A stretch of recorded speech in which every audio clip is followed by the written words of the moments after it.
Paz de Deus, minhas amadas irmãs. Eu vou fazer um vídeo agora com uma pequena dica, tá? Eu até havia feito como costurar um cós, mas não deu certo, ele extraviou no meio do caminho, só sei que não chegou lá onde precisava. Mas futuramente eu vou fazer um sobre o cós de novo, tá? Porque precisa. Olha, eu vou mostrar essa dica pra vocês.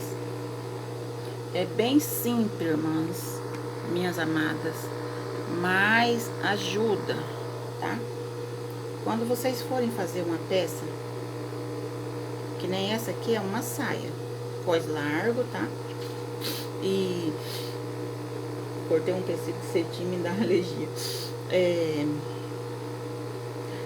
Ó, a minha saia tem abertura na frente, porque vai ter botões, tá? Como eu já finalizei em cima, já tá tudo do jeito que eu preciso segurar aqui. Se eu não tiver franqueza de segurar para poder fazer esse trabalho, eu alfineto para ele não descentrar daqui e venho e vou corrigir aqui o tamanho, tá?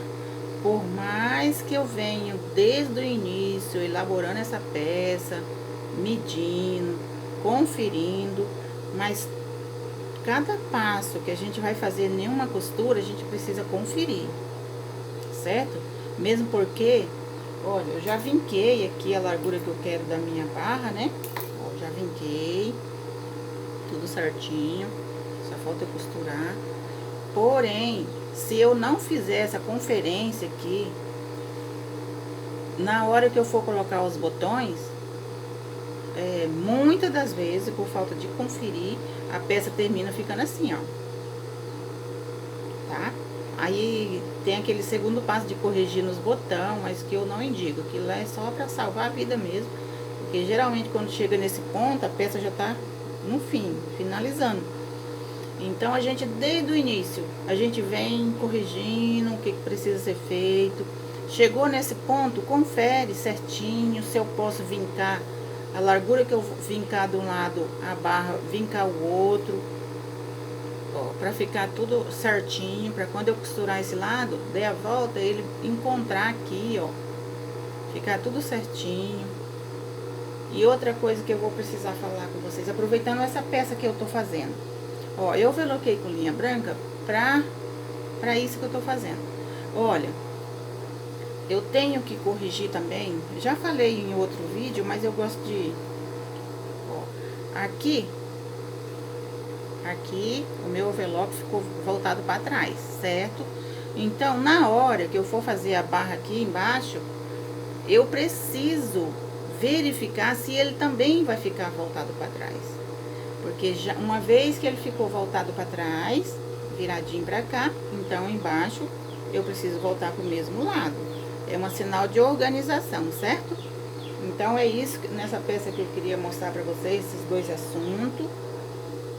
E nessa outra peça aqui que tá em andamento desde o início, lembra? Como eu coloquei o revel dela, até agora ainda não finalizei, tá?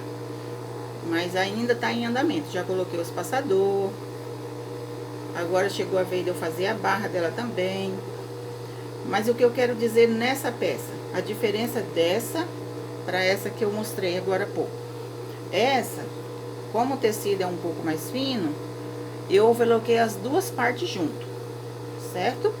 Overloquei as duas partes junto, com aquele detalhe, para lado que uma ficar, o outro também tem que ficar, certo?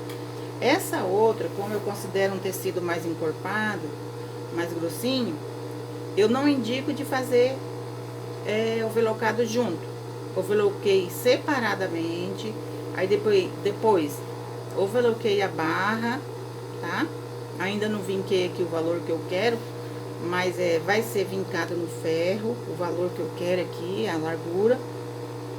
Com uma observação, a diferença dessa para aquela é que como essa foi overlocada individual, ela precisa ficar aberta na hora de fazer a barra, certo? E em cima também, ó, onde foi colocado o cós, certo? Diferença de uma costura para outra, de uma forma de montar. E não para por aqui. A costura tem muitas formas de fazer, tá? Mas essas duas formas são as formas que a gente usa mais no dia a dia, para quem costura que nem nós costuramos, certo? Ó, abertinho em cima, onde tá o cós, onde tá o revel do cós, que essa não é de cós, essa é de revel largo, tá? Essa outra é de cós largo, cós mesmo, certo? Então é isso, minhas amadas, que eu queria dizer a vocês, certo? Deus abençoe a todas.